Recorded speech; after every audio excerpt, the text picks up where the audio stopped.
लेकिन आज हम यहाँ पर डिस्कस करने वाले हैं इस सीरीज का सबसे इंपॉर्टेंट टॉपिक। वो है एक एडवांस ट्रेडिंग स्ट्रेटजी। एक एडवांस ट्रेडिंग स्ट्रेटजी जो मल्टी टाइम फ्रेम को यूज करती हो, जो आपको बड़ा ट्रेंड कैच करने में मदद करती हो। एक ऐसी ट्रेडिंग स्ट्रेटजी जिसके लॉसेस बहुत कम हो लेकिन पोटेंशियल प्रॉफिट्स बहुत ज्यादा हो सकते हो। एक ऐसी ट्रेडिंग स्ट्रेटजी जो 50% सक्सेस रेट पे भी सिग्निफिकेंट वेल्थ क्रिएट कर सकती है।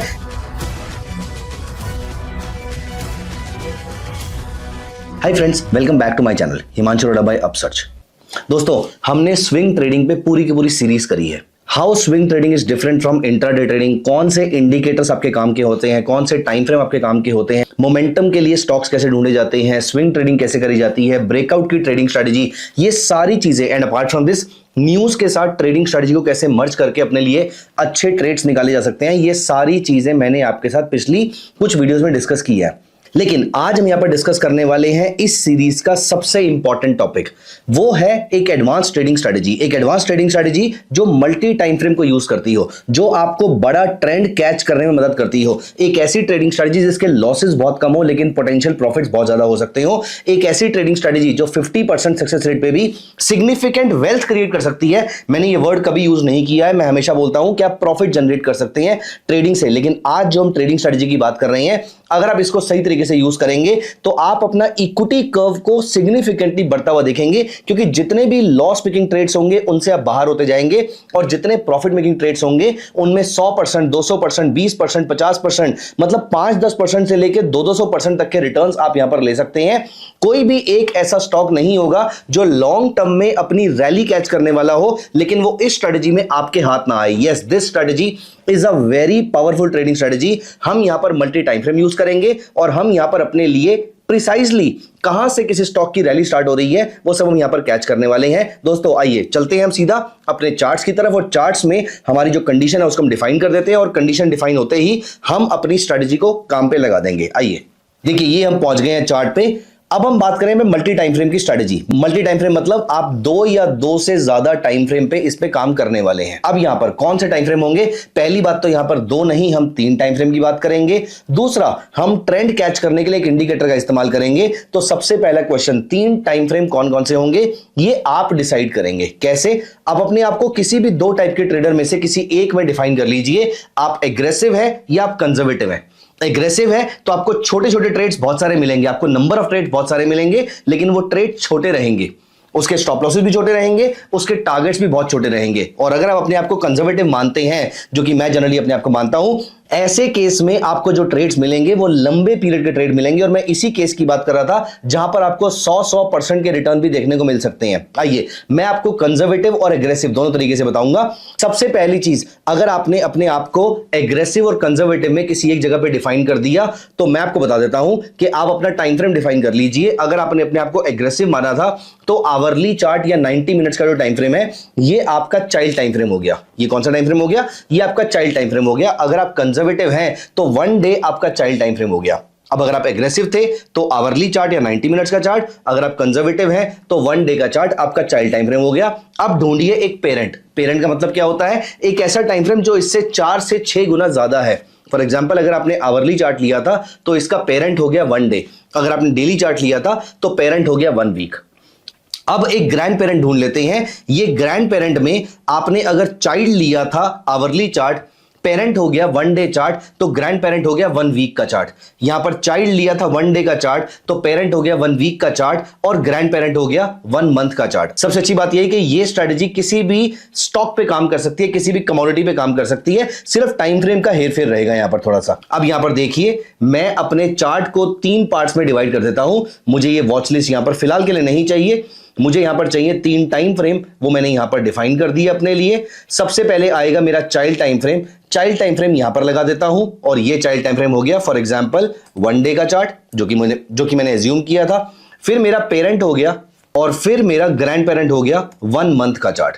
दोस्तों, अब यहां पर हमें ट्रेड कहां पर करना है? सबसे पहले मैं वॉच लिस्ट में से कोई एक स्टॉक लगा देता हूं, फॉर एग्जांपल अशोक लेलैंड। ये अशोक लेलैंड हमने यहां पर लगा दिया है। यहां पर हमें इस चार्ट को पूरे तरीके से क्लीन कर देते हैं। अब आपने क्या करना है? सबसे पहले मंथली टाइम फ्रेम पे आ जाइए। मंथली टाइम फ्रेम पे मुझे लगानी है 3 मूविंग एवरेजेस। अब यहां पर भी आपकी चाइल्ड, पेरेंट और ग्रैंड पेरेंट की थ्योरी रहेगी। अगर आप एग्रेसिव हैं तो आपकी मूविंग एवरेज रहेगी 5, 15 और 50, 5, 15 और 50। अगर आप मॉडरेट हैं तो मूविंग एवरेज रहेगी 9, 30 और 100, और अगर आप कंजर्वेटिव है तो मूविंग एवरेज रहेगी 20, 50 और 200। जो मर्जी नंबर यूज कर लीजिए। अब सोचिए, आपके पास मल्टीपल पैरामीटर्स हैं, आप यहां पर एग्रेसिव, यहां पर कंजर्वेटिव हो सकते हैं, यहां पर कंजर्वेटिव, यहां पर मॉडरेट हो सकते हैं। तो बेसिकली आपके 6 कॉम्बिनेशन से ज्यादा यहां पर बन जाएंगे। इनमें से कोई भी कॉम्बिनेशन आप चूज करके दे सकते हैं। आप लिख के अपने सामने रख लीजिए, फिर आपको जो सही लगे वो आप यूज कर लीजिएगा।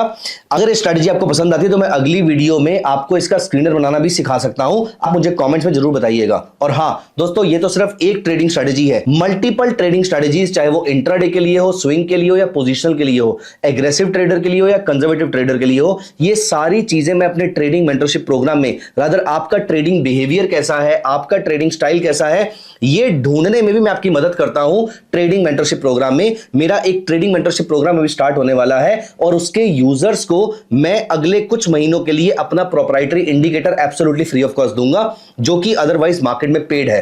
ट्रेडिंग व्यू पे इंडिकेटर है, वो आपको ऑटोमेटिकली बाय और सेल सिग्नल जनरेट करके दे देता है, जहां पर आपको दिमाग लगाने की जरूरत नहीं है, आपका बिहेवियर भी बीच में नहीं आएगा। दोस्तों, अगर आपको इंडिकेटर चाहिए या अगर आपको ट्रेडिंग मेंटरशिप प्रोग्राम की डिटेल चाहिए तो कमेंट्स में TMP लिख दीजिएगा, ट्रेडिंग मेंटरशिप प्रोग्राम। आइए यहां पर हम चलते हैं और मैं अपनी 3 मूविंग एवरेज लगा लेता हूं, 5, 15 और 50। ये मैंने लगा ली।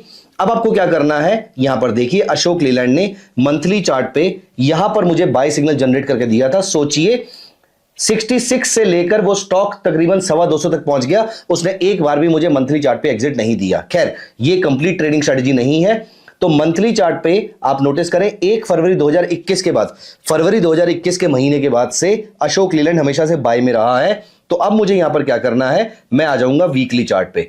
वीकली चार्ट पे भी सेम मूविंग एवरेज यूज करनी है, ये प्राइमरी कंडीशन है। तो ऐसा ना करें कि आपने एक जगह पे 5, 15, 50 करी है, एक जगह पे 20, 50, 200 कर लेंगे, नहीं, दोनों जगह पे सेम रखेंगे।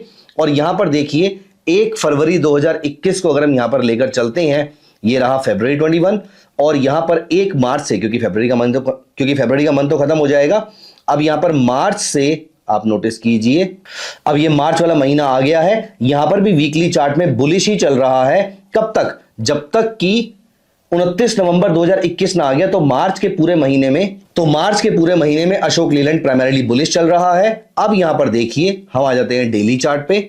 यहां पर हम चलते हैं, ऑल्ट जी कर लेते हैं, मार्च के महीने में पहुंच जाते हैं। हमें क्या करना है, हमें जो कोई भी फ्रेश बाय ट्रेड मिलेगा, अब मुझे यहां पर ये नहीं चाहिए, ये भी नहीं चाहिए, ये भी नहीं चाहिए। अब हम चलते हैं मार्च 2021 पे। अब यहां पर देखो प्राइसेस नीचे आ जाते हैं। हमें कुछ नहीं करना है। हमें करना कब है, हमें करना है ऐसे पीरियड में जहां पर मेरा 5 EMA 15 के ऊपर और 15 EMA 50 के ऊपर जाता है। ऐसे केस में मुझे अगर एक महीने के अंदर यहां पर 7 से 8% के आसपास का मूव मिलता है तो मैं पार्शियली प्रॉफिट बुक करूंगा और बाकी प्रॉफिट को मैं वहां पर ट्रेल कर लूंगा, बाकी पोजीशन को ट्रेल कर लूंगा। इस ट्रेड में अगर आप देखेंगे तो 22 दिनों में आपको 5.5% का मूव देखने को मिला। हमने प्रॉफिट बुक नहीं किया होगा, मार्केट नीचे आ जाती है। लेकिन अब यहां पर आपको एग्जिट कहां पर करना होता है, एग्जिट करना होता है जिस कैंडल पर 5 EMA 50 को काटती है, 5 EMA 50 को काटती है, उस कैंडल के लो के नीचे। क्या हमारा लो कटा? नहीं। क्या हमारा स्टॉप लॉस कटा? नहीं। मार्केट वापस ऊपर आ जाती है और मार्केट ऊपर चली जाती है। उसके बाद अप्रॉक्सीमेटली 76 दिन में 14% के आसपास मार्केट ऊपर चली जाती है। यहां पर तो हमारा पहला टारगेट हिट हो गया होगा। बाकी पोजीशन जो आपने ट्रेल करी थी उसको आप यहां पर एग्जिट कर देंगे। इस जगह पर देखिए, आपने अप्रॉक्सीमेटली 60% पोजीशन 8-9% के ऊपर एग्जिट किया था। 7 से 9% कुछ भी प्रॉफिट ले सकते हैं और बाकी पोजीशन आपने कॉस्ट पे काट ली। लेकिन कहानी खत्म नहीं हुई है। अब इसके बाद अगर आप यहां पर देखें, इस जगह पर सितंबर 2021 में आपको याद होगा वहां पर बाय सिग्नल ऑलरेडी चल रहा था, वीकली में भी मंथली में भी। आपको याद है ना, नवंबर तक बाय सिग्नल चल रहा था, तो ये भी बाय सिग्नल बना हुआ है। अब आप यहां पर देखो, इस स्टॉक ने आपको दोबारा से ट्रेड दिया और अगले 27 दिनों में 18% के आसपास का रिटर्न दिया है। आपने 60% पोजीशन फिर दोबारा से 7-8-9% बुक कर ली होगी, बाकी प्रॉफिट को ट्रेल किया होगा और बाकी प्रॉफिट को फिर आपने, बाकी पोजीशन को, 30% पोजीशन को फिर आपने यहां पर बुक कर लिया होगा, जो कि 5-5.5% के आसपास ऊपर बुक गई। तो मोटा मोटा 7% के आसपास पूरे ट्रेड का आपका ये प्रॉफिट रहा। कितने दिनों के अंदर? अगर आप नोटिस करेंगे तो 2 महीने के अंदर आपको यहां पर अच्छा प्रॉफिट मिल जाता है। अब उसके बाद नवंबर आ गया है। यहां पर तो आपका बाय सिग्नल नहीं बन रहा था वीकली चार्ट पे, मंथली पे तो था। अब दोबारा चलते हैं वीकली चार्ट पे। मेरा फ्रेश बाय सिग्नल कहां पर बनता है? मेरा फ्रेश बाय सिग्नल फिर दोबारा बनता है 23 मई 2022 को, ठीक है ना। मंथली तो ऑलरेडी बाय में चल रहा है, लेकिन अब हम आ जाते हैं 23 मई 2022 को। ये हम पहुंच गए हैं 23 ऑफ मई 2022 पे। मेरे को फ्रेश बाय सिग्नल कहां पर मिला? मुझे फ्रेश बाय सिग्नल दोबारा से यहां पर मिला, और इस केस में अगर आप नोटिस करेंगे तो आपको अप्रोक्सीमेटली एक महीने के अंदर 13% के आसपास का रिटर्न मिला। अगेन आपका पहला टारगेट हिट हो जाता है, उसके बाद भी पोजीशन चलती जा रही है। दोस्तों एक चीज याद रखिएगा, जैसा कि मैंने पहले बताया कि प्रॉफिट बुक करना बहुत जरूरी होता है, तो 7, 8, 9% पहला प्रॉफिट बुक कर लीजिए, बाकी पोजीशन भी 15, 16, 17% के आसपास थोड़ा सा बुक कर लीजिए, 20% के आसपास चाहे बुक कर लीजिए, लेकिन वहां पर भी एक बड़ा प्रॉफिट बुक कर लीजिए और बाकी 10-15% पोजीशन को चलने दीजिए एंड तक। अब यहां पर देखिए, यहां पर आपको अच्छा खासा प्रॉफिट होता है 21% के आसपास का। फिर दोबारा भी अगर कोई पोजीशन रह भी गई थी तो भी आपका 8-9% प्रॉफिट में ही एग्जिट हो रही है। इसके बाद से लगातार मार्च 2024 तक आपका बाय सिग्नल ही चल रहा था, तो जितनी बार आपका बाय सिग्नल मिलेगा उतनी बार आप बाय करेंगे। सबसे मजे की बात यहां पर यह है, इस जगह पर बाय सिग्नल मिला, आपका टारगेट हिट नहीं हुआ, लेकिन मजे की बात देखिए आपका लॉस सिर्फ 2-3% के आसपास का है, और प्रॉफिट देखिए हमारा पहला प्रॉफिट ही कम से कम 8-9% के आसपास का है। और यहां पर अगर आप नजर डालें तो इस जगह पर आपको अराउंड 31% के आसपास का रिटर्न मिला है। आप आराम से मोटा प्रॉफिट बुक कर पाए होंगे। दोस्तों अगर आप इसको और ज्यादा कंजर्वेटिव लेकर जाना चाहते हैं तो आपके 3 टाइम फ्रेम वीकली, मंथली और क्वार्टरली भी हो सकते हैं, लेकिन फिलहाल मैं यहां पर कई सालों से डेली, वीकली, मंथली को यूज कर रहा हूं और ये बहुत ही बेहतरीन रिजल्ट्स प्रोवाइड करता है। अगर आपको सेम स्ट्रेटेजी और छोटे टाइम फ्रेम पे जाना है तो आप डेली की जगह कर लीजिए आवरली चार्ट, वीकली की जगह कर लीजिए 1 डे चार्ट, और मंथली जगह कर लीजिए 1 वीक चार्ट, और यहां पर भी आपके ट्रेड एग्जैक्टली सेम तरीके से बनेंगे। रादर यहां पर तो आप फ्यूचर्स को यूज करके शॉर्ट सेल भी कर सकते हैं, आउट ऑफ द मनी की कॉल भी सेल कर सकते हैं, कुछ भी कर सकते हैं,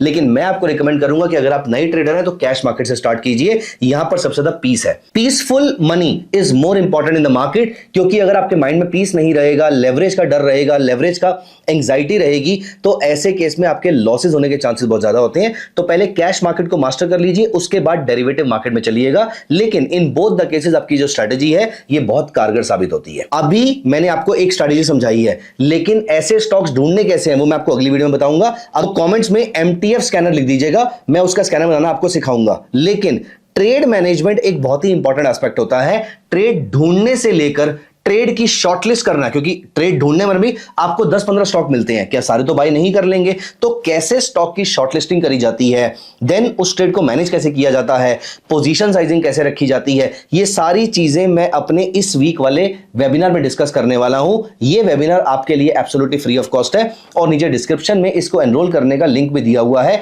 यहां पर हम सिर्फ लिमिटेड सीट्स ही ओपन कर रहे हैं, क्योंकि मैं आस्क मी एनीथिंग सेशन करूंगा जहां पर आप मेरे से अपने डाउट्स पूछ सकते हैं। तो दोस्तों अगर आपका कोई भी डाउट है, कोई भी क्वेश्चन है, तो नीचे वेबिनार के लिंक पे क्लिक करके वेबिनार में एनरोल कर लीजिए, और टीएमपी के बारे में डिटेल चाहिए तो टीएमपी कमेंट्स में लिख दीजिएगा। और हां, अगर आपको अगले वीडियो में इस स्ट्रेटेजी का स्कैनर चाहिए तो कमेंट्स में MTF स्कैनर लिख दीजिएगा, मैं जल्दी वो वीडियो लेकर आऊंगा। कैसे लगे आपको ये वीडियो मुझे कमेंट्स में जरूर बताइएगा, और हां, जाने से पहले वीडियो को लाइक कर दीजिए। Bye bye, take care of yourself.